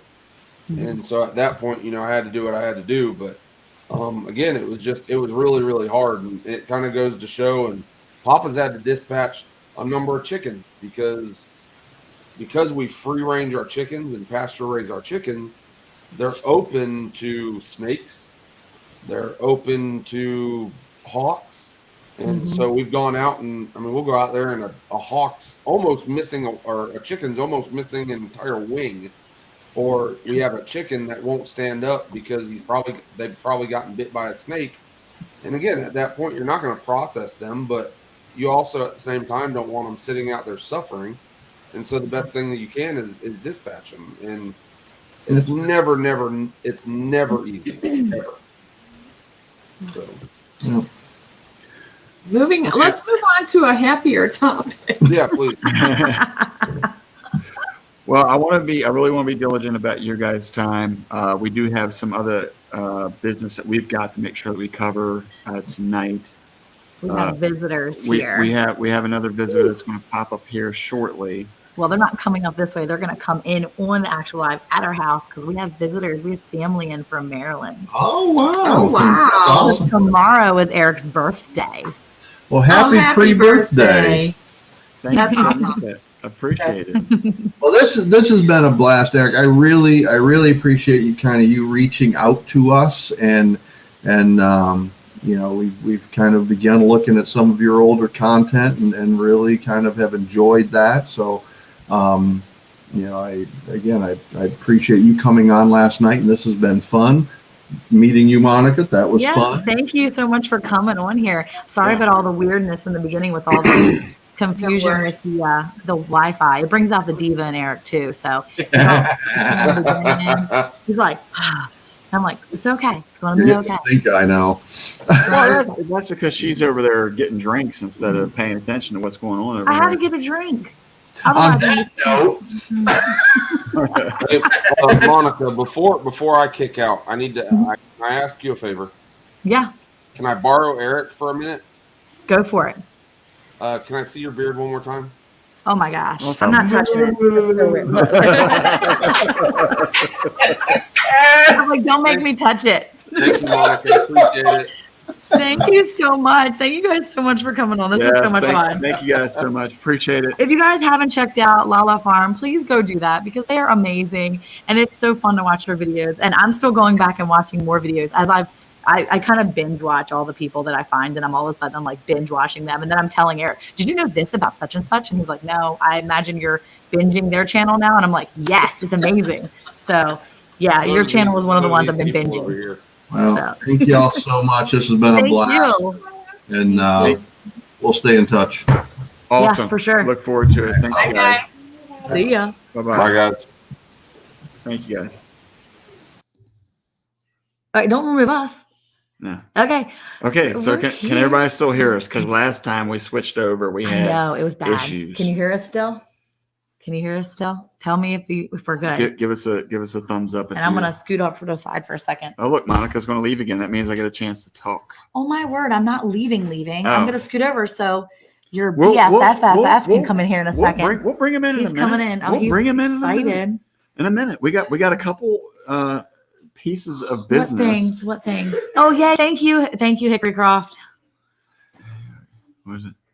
Hickory Okay. Croft said it worked. It worked. You're still there and sound great. All right. Well, I don't yeah, want to awesome, jinx us or awesome, anything. awesome. So okay. So we had a couple things that we wanted to touch on before we bring in our next guest, and I'll introduce him here shortly. Which is kind of funny because I'm looking around now and I got all kinds of people in here. I got all the kids standing in here. I got kids stepping over cables that I said not to do earlier. So you can go. Thank you.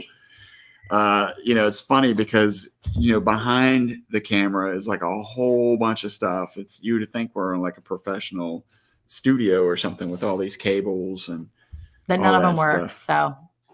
So Okay, can you stop doing that though? Oh, That'd be my great. word. Thank you.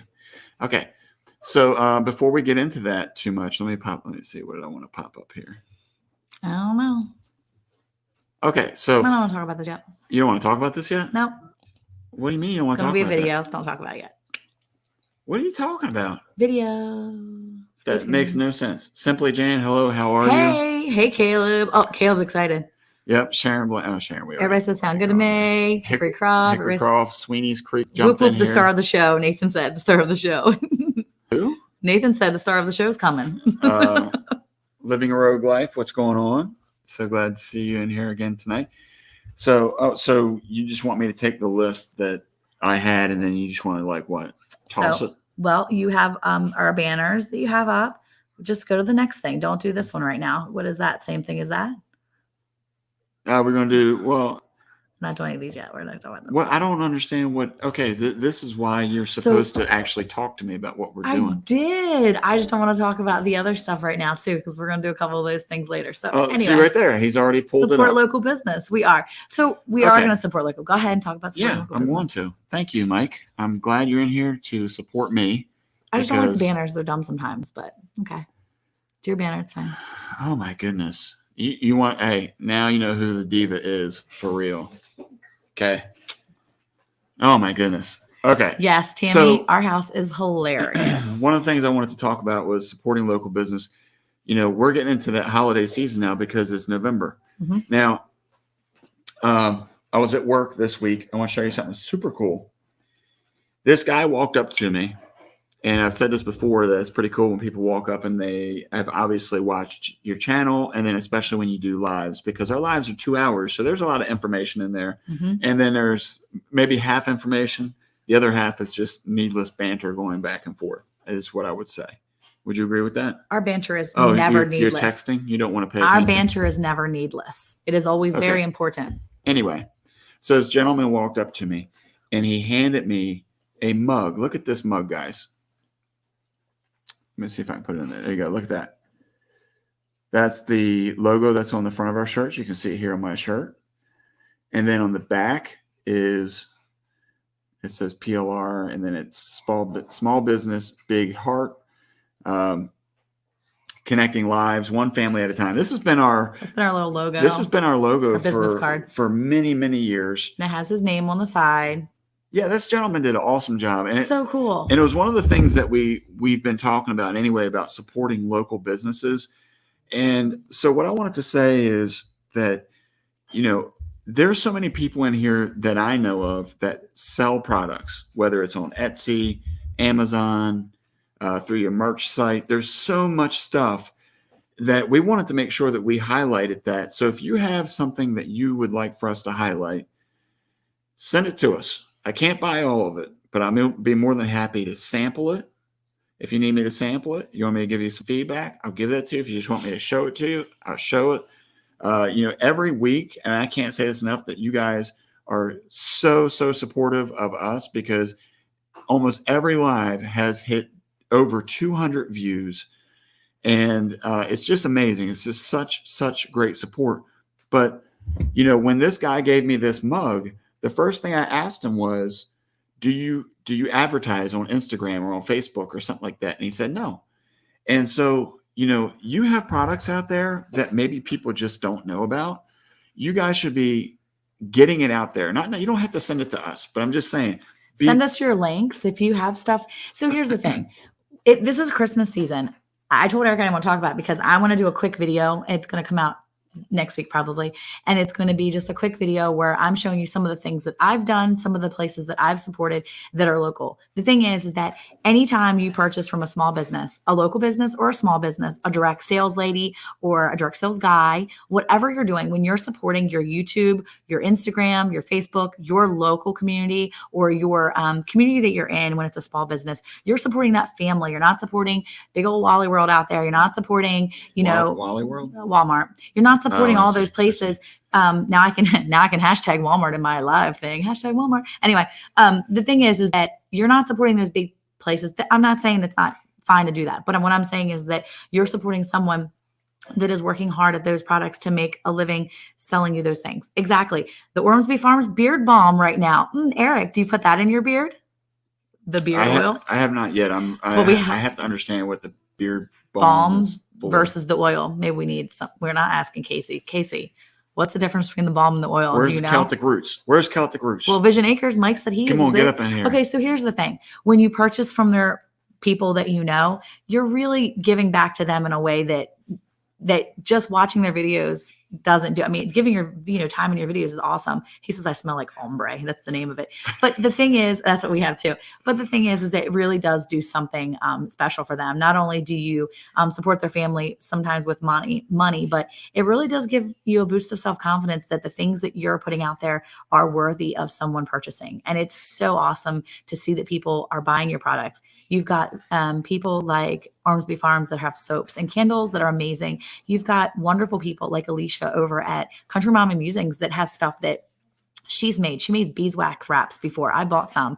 And she doesn't have things like that all the time. But if you have things that are for sale, seeds, maybe anything that you can do to support your family, there's some great people right now are losing their jobs and they may not have income for the holidays or need a little bit extra. And if you have that, put it out there and let people know.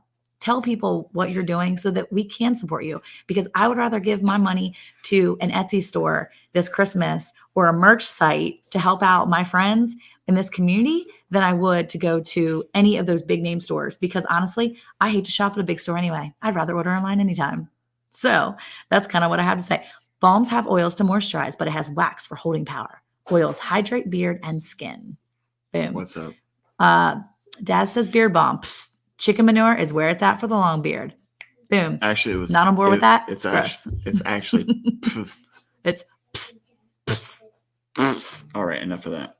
Okay. So that's the thing. So if you want us to be a sounding board for you, you're more than welcome to email us. Let us know what you're looking for. If you want us to sample it, you want us to just show it, whatever it is, we're more than happy to do that. When we're working off of the green screen, I also don't mind putting it on the green screen behind us to kind of show what it is that you have. But, it's super important that when we talk about that support of the community, that it's not just words. It's not. Look, I've already purchased from Ormsby Farms. I've got some gifts from him I purchased to put in baskets and bins and things to give back to some of my family members and friends. I've been purchasing candles and things for people. And I would rather, look, Bath and Body Works has got great deals. Okay. Don't get me wrong. But if I can go get candles from people that I know that are selling them, my people that I am interacting with, and maybe just kind of, fangirling a little bit on YouTube, because I'm just going to say that I get all excited when I'm watching certain YouTube channels and I find out they have something and then I go buy it and they're all like, thank you so much for buying this. I'm all like, but the first time Casey reached out to me after I'd bought something, he was like, girl, thank you so much. I was like, oh my gosh. I ran and told Eric, I was like, Casey reached out to me privately and he was like, hey, and I was so excited. It was so weird, but it was so funny because I was all excited. The way I was all excited because that's how he talks to me. In your head? No, for real. Listen to his messages. Okay. He's excited. Anyway, I love supporting our family. And Tammy, Mountain Grandma, we'll be praying for you. I saw a little bit going on that maybe your job might be in jeopardy. So just know God's got you. And not to mention you have an amazing voice because right, you can sing and do your thing. Boom, right there. So, I mean, yeah. So local is exactly where it's at. Local artists, all that. So real quick, are we getting ready to go into our special guest? Why I think that was it really right are there you rushing? because it's getting late and I want to make sure no, not yet. This one. Okay. So yeah. And to make sure you go check out Thorhaven Farm because I'm pretty sure they're about 15 away from 1,000. But when you go check out these new places, yes, exactly. Visionaries. Pew, pew, pew, boom. Casey's missing out tonight because we're talking about how awesome he is. But the thing is that when you go find a new channel, don't forget to, when you subscribe, don't just subscribe. Make sure you comment and do it, stuff like that. Because when you comment and you like the videos and you watch the videos, a few of them, then it's going to stick. Because otherwise you're going to like it today and YouTube's going to take it away tomorrow. And that's stupid. So yeah, so I don't know if somebody, maybe one of the mods or something, which by the way, I never say this enough, but thank you. Thank you to all the mods that are working hard. We really appreciate it. Yeah, if somebody could let us know maybe where Thor is right now. Thorhaven is, I think he was at 15. I checked. I subscribed under my extra name, my actual name, not just our Promised Land Ranch name. So that put him at 15, only needed 15. Darren and Bridget are great people. You'll like them. Yeah, they're super amazing. I love them. I watch them when I can too. I like put them into my rotation of videos. 985. Okay. Let's go. 15. So yeah, if you haven't had a chance to go check him out yet, please go ahead and go do that. Get him the support he needs so that he can hit that 1K. Abigail. It's super, super awesome to be able to hit that milestone. And can't wait for the day that maybe we get there. I don't know. So real quick, it's Eric's birthday tomorrow. And I wanted to I didn't do a banner. He didn't know this. It's okay. He didn't know this, but I have a gift for him that it's not just for me. It's actually from a couple different people in the family. And because his birthday's tomorrow, but we have our family here tonight. And my mom logged in, so she's watching, and Caleb's watching, and his mom and dad are here. So I wanted to give him this present now so that he could open it in front of everybody out there, because I have a feeling you all are going to appreciate this too, because you are a part of our community. And so I wanted to surprise Eric with this wonderful gift. So you need to, don't try to guess it. I hate when you try to guess it because it ruins it if you guess it. So don't guess it, okay? Just open it and be excited. And if you're not excited, fake it. Fake it? He won't not be excited. Trust me. So happy birthday. Wait, is this all I get? Take it away. Diva. What? Diva.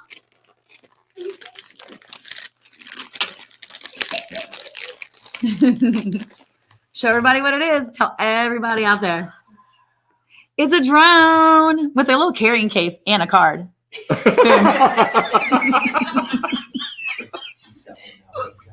I'm not selling them. Costco is though. Wow. So that's a good drone. It's not a cheapy crappy drone. So hopefully it'll work. And if it doesn't, then you bought the wrong one. He'll take it back because Costco will take anything back.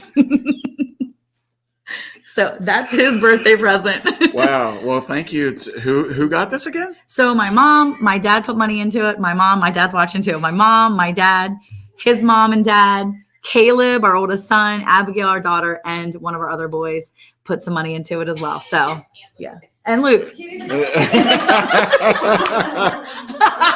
I didn't take the money out of his bank account yet. He doesn't do no. And so actually 4 of our children, actually 5 because Emma counts too. So 5 of our 9 in the group, Emma and Caleb are 1. But so yeah, a lot of our kids, half of our kids, and both his parents and my parents all put money in on this. So thank you guys. Thank you guys I so much. appreciate it. Thank you. Thank you everybody out there. Thank you for putting money towards it. So you'll not regret it. Your phone is set up to record the footage. They're brilliant. We have the Sweeney's Creek said they have the exact model and it's good. Steph is so jealous and so wants a drone. It's going to be fun testing that. Yes. So you know, he was talking earlier about in the beginning where we don't have a intro. So now he can record the intro to our farm, our ranch, with a drone. Well, okay. There you go. We'll have to see if we can get Jim to come down here and show us how to work it. Yeah, we'll be reaching out to Jim and Mike. By the way, congratulations, Adventures on the Homestead, for winning the barbecue cook-off. Yeah, how about that? How about that? Somebody in our community got the win. Everybody that's in that is pretty much in our community. You know what though? I'm gonna be honest with you. It's still in my mind. Like how do you show pictures of bison running around? He's in Michigan. Literally, it was a stock photo. Settle down. I know, but man, it just Settle down. God has this. I really believe that. God has done amazing things in my life. So no doubt I am a little nervous though, but it'd be okay. Percy, you also see. Yep. This community right there. There you go. Yes. Yes, Leanne. Get your husband one. He'll be so excited. And if not, he's going to pretend to be as he's taking it back to Costco. Simply Jane, I see it right there. Don't crash it, but it's Costco. So if it crashes, it's going back and I'm getting another one. Boom. Let's go. How old are you turning, Eric? I'm turning 44. I will be 44 tomorrow. Years young. 44. I think we should introduce our next friend on that note of how young you're turning. We should. So I'm going to bring up my next guest in just a minute. I see him over there. He's doing like jumping jacks. At the bit. He is. He's going to take my seat. So he is. This is what? I told him I wormed a seat for him, and then I made a face like. Okay. Well, here's the thing. Thank you, Southern Sown and Grown. Thank you very much. Yeah, I really appreciate everybody's birthday wishes there. It's awesome.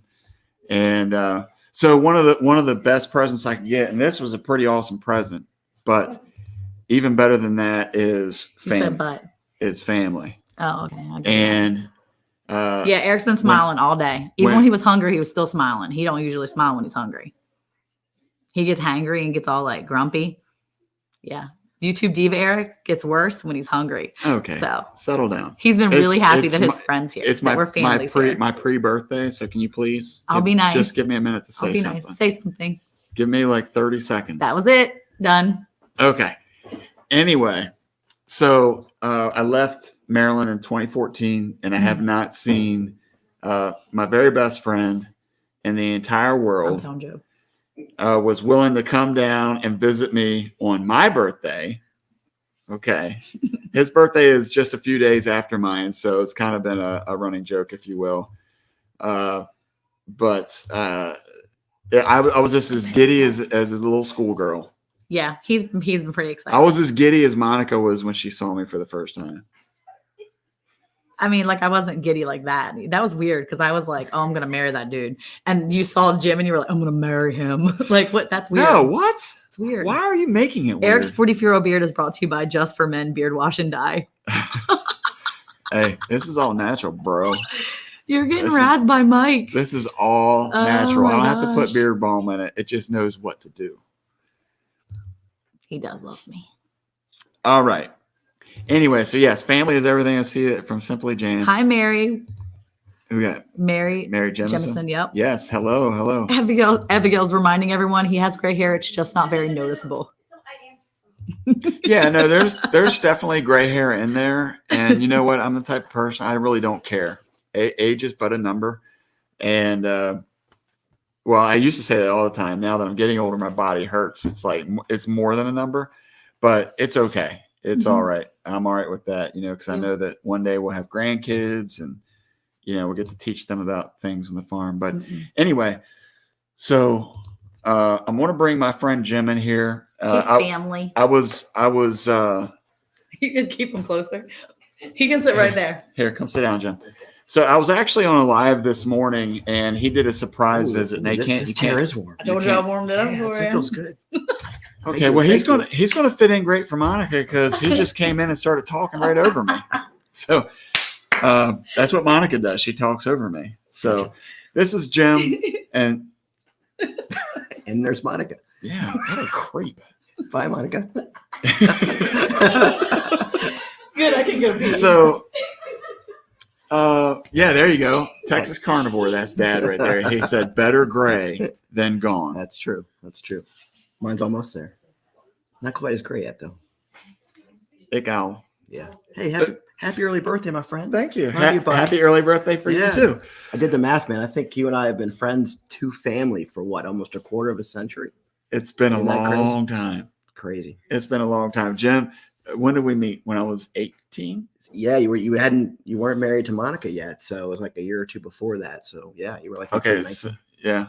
It was about right around there. But we've known each other for so long. And so what I thought would be kind of cool, because you guys don't know Jim and you're not going to get all giddy about him like I was, waiting for him to come, you know. But and even last night, what time we go to bed? 2:00. 2:00 my time. Way past my bedtime. So Way yeah, past 3:00 my his bedtime. time. He had just gotten in out of the airport, and we just hung out for a couple hours, chatting and laughing. And thankfully, we live out in the country, so we didn't have to worry about the neighbors calling and complaining about the noise level. Whole different world. But I thought that it would be kind of cool. I told Jim, I said, Jim, why don't you come up with some questions? You can ask any kind of questions you want as to like. Look at this. No. Well, they're not going to read it, but look at that. I said, write a few questions. This guy wrote a whole daggone book. Oh, yeah. He's got a whole book in here. I got a little thesis going on here. Little documentary action. There you go. But I said to him, I said, well, maybe just ask some questions of things that, maybe you thought about why we left, or questions of how you see with the way we live now, because this is a city boy, and how he lives is what I left and came down to live on a farm like this. So he's got to, within less than 24 hours, he's gotten the chance to drive a tractor. He's gotten to see up close and personal chickens and ducks. Muscovies. Learn about different breeds of cattle, cows. Cow, yeah, there you go. And so he's doing things that most kids growing up would love to do, right? Operate big machinery and be able to do things on the farm. Yeah. So, all right. So question number one. Now here's the thing. Now this is what I look at right here. Okay. Right. All right. You're not gonna see my hand. Okay. See that? 32 people watching. So now we don't want that to drop. We want that to increase, right? Okay. So good. So depending upon the question. There you go. See now. We just lost 2 people. You just lost 2. That's not good. So apparently they already don't like something. And since Monica left and you came in, I would assume that it has something to do with you. Well, let's try to change that. Okay, maybe we can make it to 40 now, since we're at 30. So okay. So if you're out there, get us to 40 so Jim doesn't feel like he's failed. Okay. Well, you don't have to yell. The microphone's right there. Sorry. Well, I always talk loud. Even on the phone. And you also maybe it's because I can't hear real well. And you also don't have to scoot closer to the mic. Okay. Just talk. Go ahead. So I should talk. Just sit look, regular. I look like I got a real small head compared. Just sit up. Oh, okay. Sorry. Sit up. Okay, there we go. All right, ask the question. You lost another 2 people. Okay. So the first question is: Tell me about a time during the early days of adapting to your new lifestyle on the ranch where you overcame a great challenge through faith, prayer, and family. And go. Holy mackerel, that was like a book, man. Can you give me something a little easier? Okay. You can ask it again, but just simplify your 3. Good. Well, just talk about like when you first started your lifestyle here in Texas, and you gained the ranch, and you started to prepare it and get it ready and start living this ranch lifestyle. Okay. What is a challenge, like an early challenge that you remember that you overcame, like you were, either through with faith, prayer, and maybe with, the family all pitching in and helping out, that you overcame this great challenge? Okay. Can you think of anything early on when you were transitioning? Transitioning? Yeah, from your city slicker lifestyle to your land of the ranch lifestyle. All right. Well, we're losing a lot of viewership, so this is not good, but we're going to continue on. Okay. So I would say that when we first started, obviously not knowing anything about anything, there was a lot of time researching and just trusting that God would give us wisdom and understanding on how to raise these large animals. Chickens seem to be easy for us, and we started up in Maryland, so there really wasn't much change in that part. But when we started dealing with cattle was a completely different game, because you can't with chickens, you can pick them up and move them where you want them to be, or if you can't catch them, then you wait until nighttime and then they put themselves away. Right. But with cows, if they don't want you to touch them, they're not going to be touched, and you can't just go pick them up. Even as a calf, when a newborn, so a beef cow, I don't know if you know this or not, but a beef calf, when it's first born, is usually about 75 pounds. Wow. Right around that range. Okay. So you give them a couple weeks and they're already pushing 80, 85 pounds. They put on weight very fast in the beginning. And so when you look at that and think, okay, well, this has got to be more than just brute strength. And so I think a lot of times with guys, we try to use our brute strength to be able to like pick them up, move them, push them, whatever it is. But with cows, you have to be much smarter and learn to think the way they think. And that was kind of one of the things that I was just trusting that God would give me wisdom to know how to deal with these animals because I couldn't figure it out. So the very first birthday for Luke, he was in here cooking his own dinner because we had a lasso around one of the cows because we were trying to wean them and we were trying to catch them. Right. So you said you used like YouTube as a resource to learn how to, deal with animals, in that way. Yeah. So when we first started, the YouTube was our learning tool.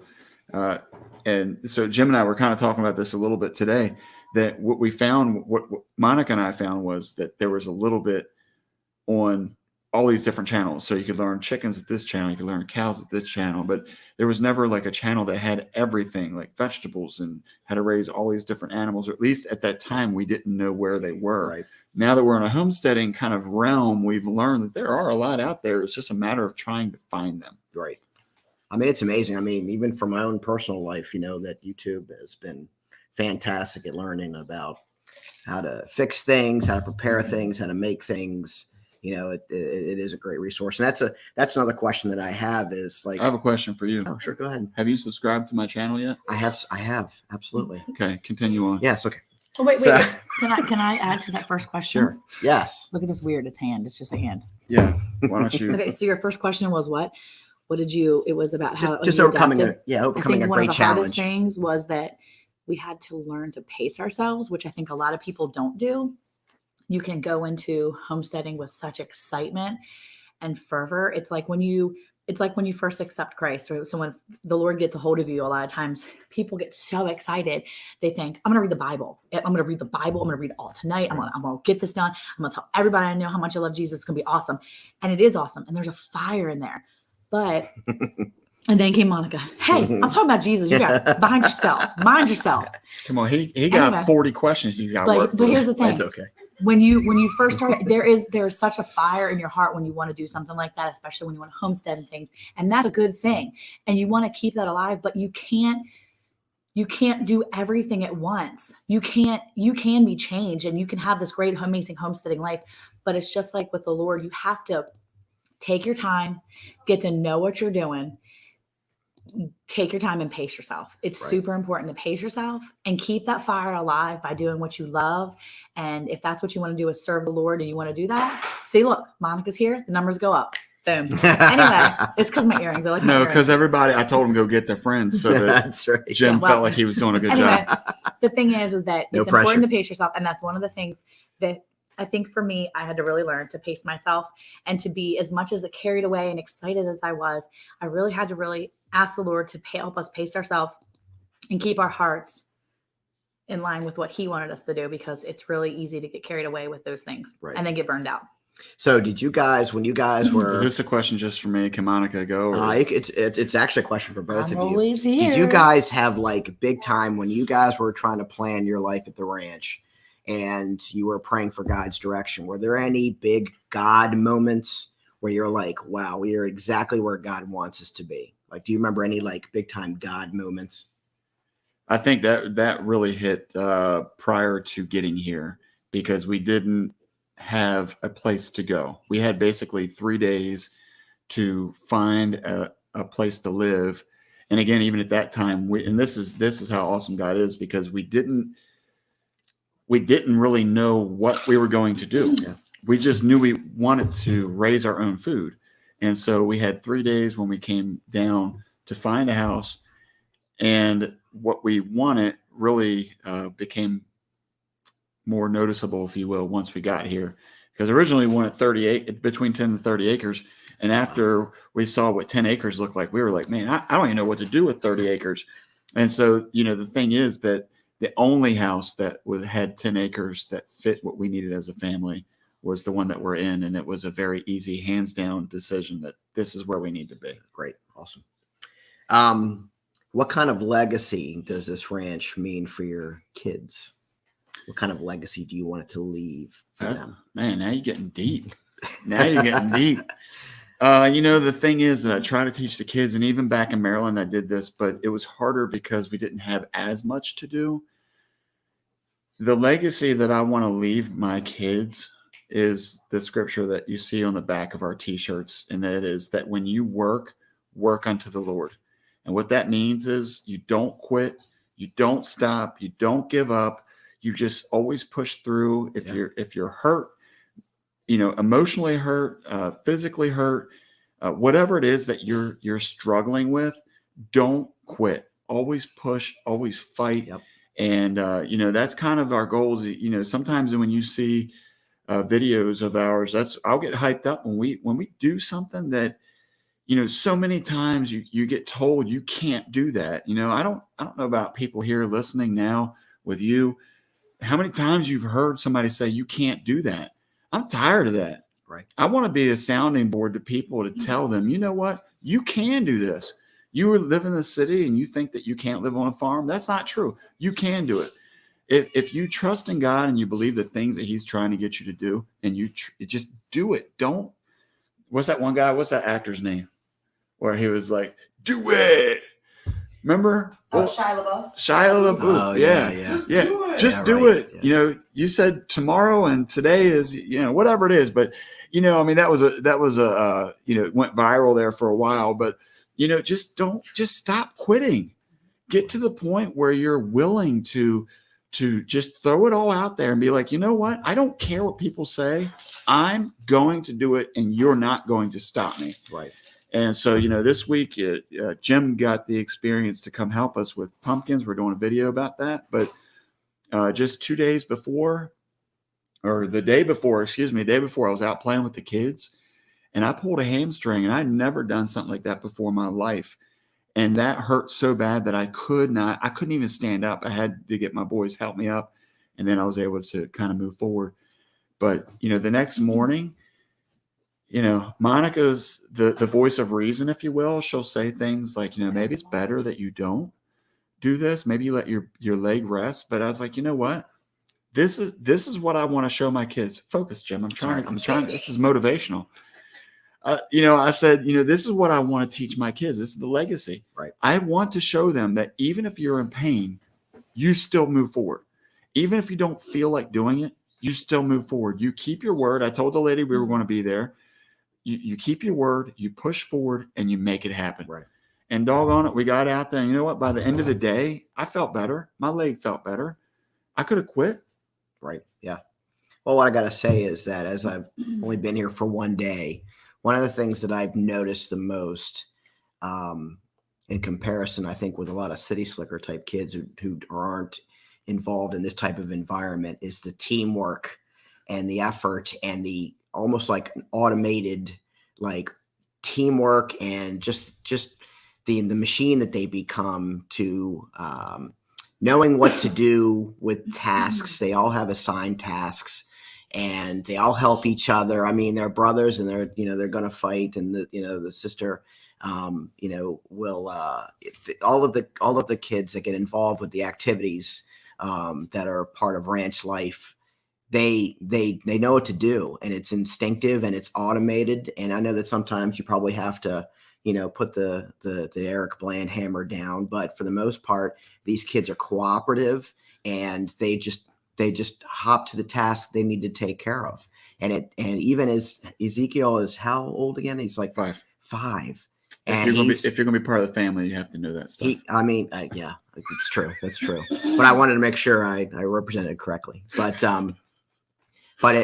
I was just amazed by the teamwork and by just amazed by how they were just willing to just do what needed to get done. Yeah. Well, and that's the thing too, that we try to, and that you can't, here's the thing is with kids, you can't not teach them and then expect for them to do. Right. I mean, as godly people, as good citizens, whatever it is, we're leading by example. And so with my kids, that's what I want them to see is that you don't quit. Right. You just don't.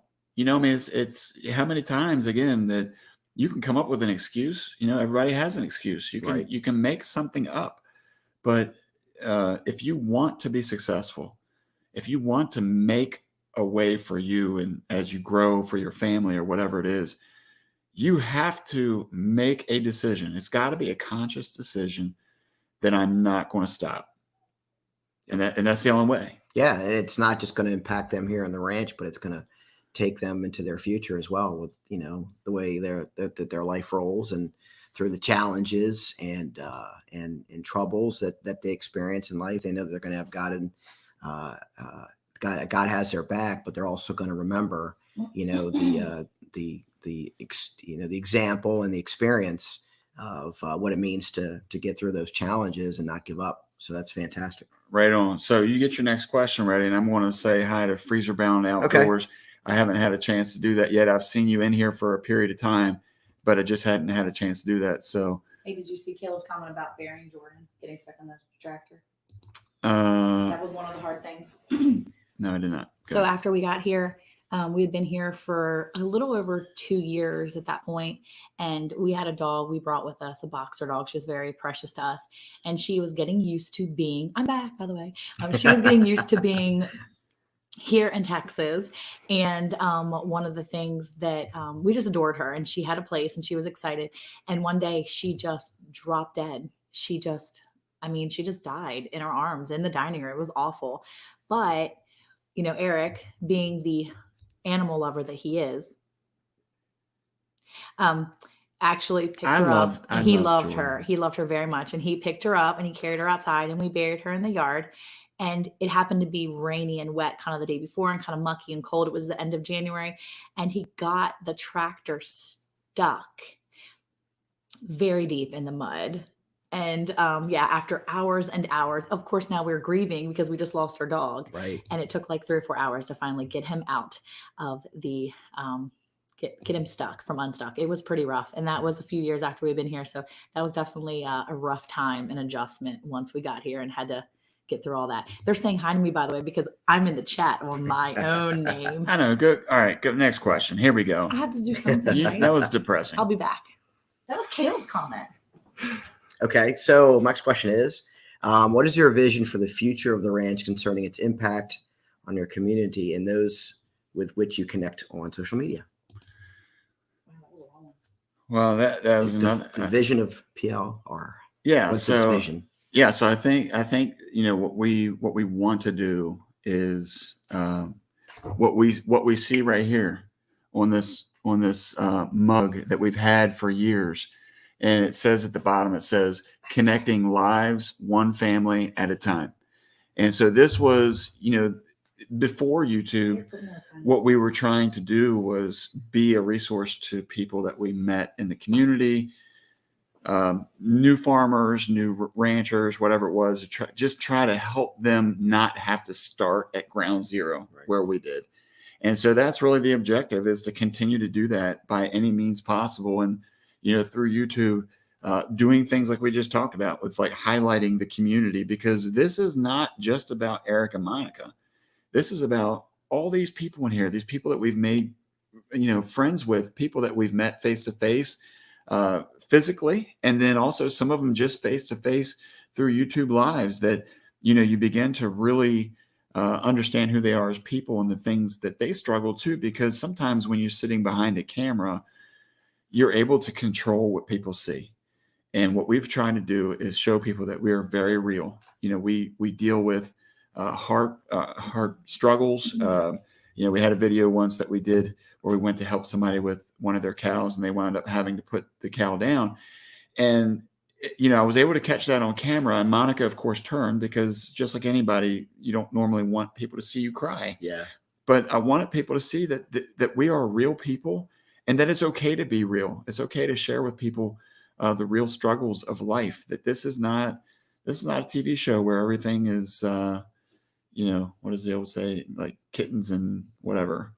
I don't know. Everything, it can't always be great. Well, I got to say, for the short amount of time that I've been here, if you would have asked me, you know, before they moved to Texas, if they'd be impacting lives like they have as far as their networking, their knowledge and resource sharing, and their ministry of truly loving people and their obedience to God, and what He would have for them. I wouldn't have believed it. I mean, to watch them, I sometimes when they have their live episodes, on Facebook or YouTube or whatever, I'll sit there and I'll watch them, and I'm just impressed, by the back and forth, the relationships, the conversations, the assistance. It's truly amazing. It's truly amazing to see, where God has taken them in their ministry here at PLR. So it's incredible. It's incredible. But when they left Maryland, would I have ever imagined that they would be where they are today? Only God knew. And it's inspirational. I appreciate that, man. Yeah, no problem. Go ahead. You're inspirational. I wanted to tell Thank you you, that. man. I love you, buddy. I love you, buddy. Are we staying up late again tonight? We will try. It might take a couple cups of coffee, but I mean, he worked me today. I mean, I'm feeling muscles already that I haven't felt in a while, because as a city slicker, I sit at a desk. So to be constantly on the move, and what were we chucking about? Maybe 100 to 200. What would you say? They were like 20 pound, 10 to 20 pound pumpkins. Yeah. Workout. You're welcome. So let's see. All right. So you guys remember back in Maryland when you used to go to the grocery store and used to buy your meat, your chicken, your beef, what have you. And of course it was made commercially. It may not have been made as by local farms that had free range this or organic that.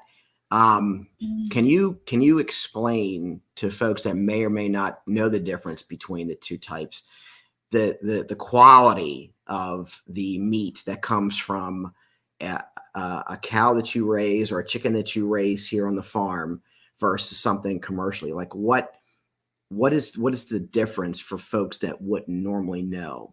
Like, because how you're one of your biggest focuses is that you raise the animals, what they're eating, the conditions under which they are thriving.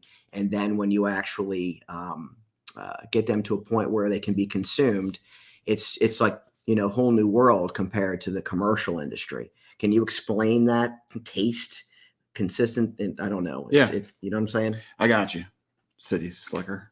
Hey, Look, I'm trying to adapt. I'm learning. You're doing a great job. Okay, so first of all, with chicken, we'll start with that one. The chicken, you can certainly taste the difference of a homegrown chicken, and especially when you let them free range, even as meat chickens. So a lot of times meat chickens, some people don't really let them free range. We do let them free range because we want them to get their exercise and be as healthy as possible. And so I can always taste the difference by the fact that the meat seems to be tougher. So that's from a chicken perspective. The pork, what I found very interesting when you process it yourself, is the fact that the coloring on it is nothing like you see in the store. So when you go to the store and you buy a ham, typically it's like this pink color, right? Right. Well, it's when you process a pig, it almost has a red color like beef. It's almost that red. It's not quite that red, but it's close to it. And so, there's certainly a piece that you're starting to wonder, like, what all is in this to give it this different color? And so, that's that part. And then from a beef perspective, for us, I think that the biggest difference is because ours is grass fed only. It doesn't have the marbling and it doesn't have as much fat. I don't know that I'm actually going to do a video about this. Okay. Where I want to buy a store-bought, and then I want to have ours. And I'm going to do a taste test, a blind taste test, not just me. I'm going to bring other family members in. Okay. And I want them to taste it to give an honest opinion as to what tastes better. But the part about that I take a lot of comfort in is I know exactly what they've eaten. Right. And so all the hay that I buy is unfertilized. Our pastures are unfertilized, which does make us work harder to keep the weeds down and things like that. But it makes me able to sleep easier at night knowing what I'm putting in my Yeah. body. I mean, I don't think I would know, if I were to go into a store. I mean, we do try more often than not. My wife and I, we do try to go to like a store where their products are more organic and more natural and more free range and grass fed and that kind of thing. So for me, I guess to be able to tell the difference, I eat meat enough, but I don't know really what to look for.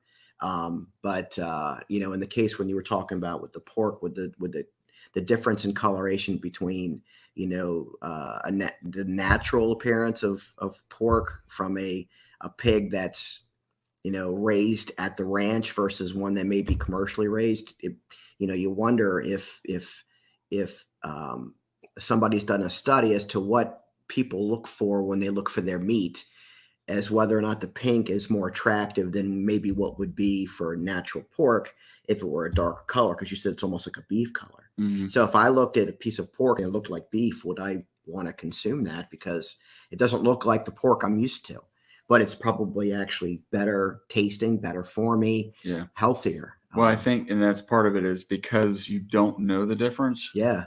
You continue to accept what is provided.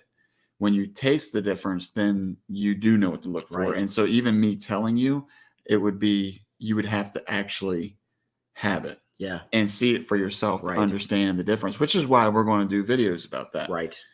But with that, we are at the 10 o'clock mark here in Central Time. I really appreciate the questions. Amen. It's an honor and a pleasure You to have be here. to do it like that. There you Super go. excited. Yeah, I got to reach it up here. Thank you for letting me be here. This was really awesome, guys. I really, really appreciate everybody being here. I appreciate the gift, the drone. I appreciate my brother here, my brother from another mother. Love this guy. Super excited that he's here. I'm gonna be up all night long. You're gonna make me blush. You cut it out. But we really appreciate welcome it. for the birthday present. This isn't about you, and you're being weird again. Why are you? Can I test it Not out? being weird. Can I try it out? I'm just wanting to be a I'll part probably of my crash it. life. When you said Jim was going to help you, I was like, No, different. not Jim. just. I was going to I'll say, show you don't want me flying that yet. I'll show you. There's Adventures on the Homestead. I'll show Super you. awesome, Jim. He does like the cinematic The videos Greenacre and stuff like that. Greenacre wasn't even here to see the drone tonight. I'm gonna have Yeah. to text him and be like, or have to reach out to him and be like, hey, y'all missed it. Yeah, thank you guys all so much for the birthday wishes. If you haven't had a chance to hit the thumbs up, hit it when you on your way out. Make sure you check us out on Instagram and Facebook. Also, don't forget to check out Lala Farms. We really appreciate them for being here as well. I don't know. You got anything? Any other? Peace and hair grease. Peace Caleb and hair said. grease to Caleb. What's up, Caleb? Do I have anything Hope to to see you, say? buddy. Any last words? I have a couple videos No? coming out soon. Okay, Check great. it out. Don't forget to check it out. There's a lot of things we want to do for the holidays, and we're really excited to be creating some videos this season. We have some good videos. We have a whole list of videos, and we finally are getting our act together for some of those things that we want to kind of put together some great ideas, and hopefully you all will like it too. So we have fun. This has been a great thing. Jim from Adventures on the Homestead said one of the things he said in here I thought was really awesome was that YouTube really came alive when he started documenting his own journey and stopped just watching other people live theirs. And it really is true. And this is such a cool thing to be able to see people and build a community like this is awesome. So. Absolutely. So true. So we appreciate you guys being here again. Hey, who likes Nice talking to you. Who likes good lives and special guests like Jim and Lala Farms? An amazing family that will come from out of town to be with you. That's right. Farmers do. Farmers' wives do. See ya. You have to Oh, say. and I you like have to say- Simply Jan you have to Homestead say- right there. Which is She's awesome too. See? Now give Jim his check. Yeah. Hey, Jim, you have to say. They've you have been to say- feeding me, you have so to that's say enough. Farmers' friends do. Farmers' friends do. Just look There at the you camera. go. Say Farmers' friends do. Farmers' friends do. Boom. Right Till there. next time. See ya. Peace. And hair See, grease. you should watch our videos and you'll know what to say when we close. I guess you're right. See?